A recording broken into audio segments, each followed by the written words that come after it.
Quelques cas particuliers?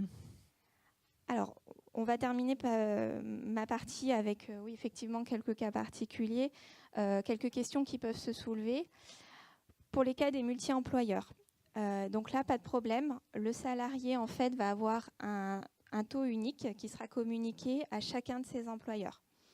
Donc, chaque employeur effectuera le prélèvement sur les revenus qu'il verse au salarié.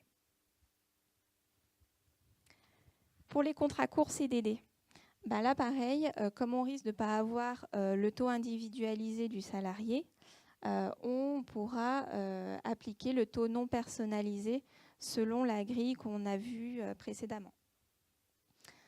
Une petite particularité pour ces CDD, alors pour les CDD de très courte durée, de moins de 2 mois ou qui ont un terme imprécis, il va y avoir un abattement spécifique sur l'assiette qui va être appliquée.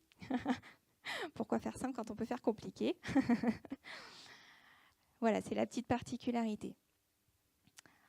Pour les jeunes dont c'est le premier emploi, où là aussi on se dit qu'on n'aura pas forcément un taux individualisé puisqu'ils n'auront pas encore déclaré leurs revenus, eh bien on appliquera là aussi le taux non personnalisé, le temps qu'on ait communication d'un nouveau taux. En cas de défaillance de l'entreprise, il n'y a pas de solidarité de paiement pour le salarié avec l'employeur. Si vous ne versez pas les cotisations, c'est vers vous que l'administration va se retourner et elle ne va pas aller voir le salarié. En cas de faillite de l'entreprise, la garantie des salaires fonctionne aussi pour le prélèvement. Comment procéder quand vous allez embaucher un nouveau salarié? Comme je vous disais, les taux de prélèvement vont vous être communiqués par la DSN. Donc potentiellement, quand vous avez un nouveau salarié qui rentre, vous n'avez pas encore envoyé de DSN avec ce salarié à l'intérieur. Donc vous n'avez pas encore eu de retour de l'administration avec le taux à appliquer. Donc pour le premier bulletin de paye, en général, on devrait appliquer le taux non personnalisé en fonction de la grille qu'on a vue avant, pour attendre d'avoir fait un premier bulletin, envoyer une DSN et avoir le retour du taux individualisé.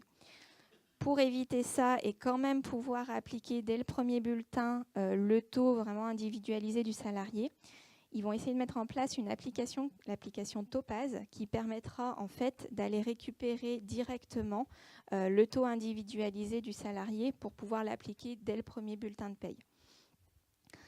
À condition bien sûr que le salarié veuille qu'on ait l'information de son taux individualisé. Petite précision, pour le taux non personnalisé, comment ça va se passer sur la DSN? Vous allez, en fait, vous n'aurez pas de taux pour le salarié. Donc dès lors que vous allez constater sur votre retour de DSN qu'un salarié n'a pas de taux, ça veut dire que vous devez appliquer le taux non personnalisé avec la grille. Et pour les salariés, enfin les contribuables qui ne seront pas imposables, vous aurez un taux à 0% qui sera indiqué.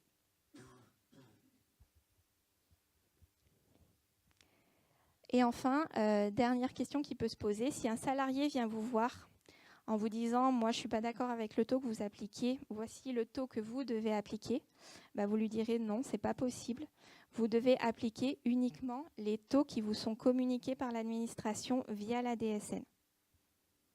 Et là-dessus, encore une fois, je pense que ça va être vraiment une question de communication aux salariés pour bien leur expliquer que vous êtes là uniquement pour appliquer, mais que vous n'avez pas à intervenir sur les taux.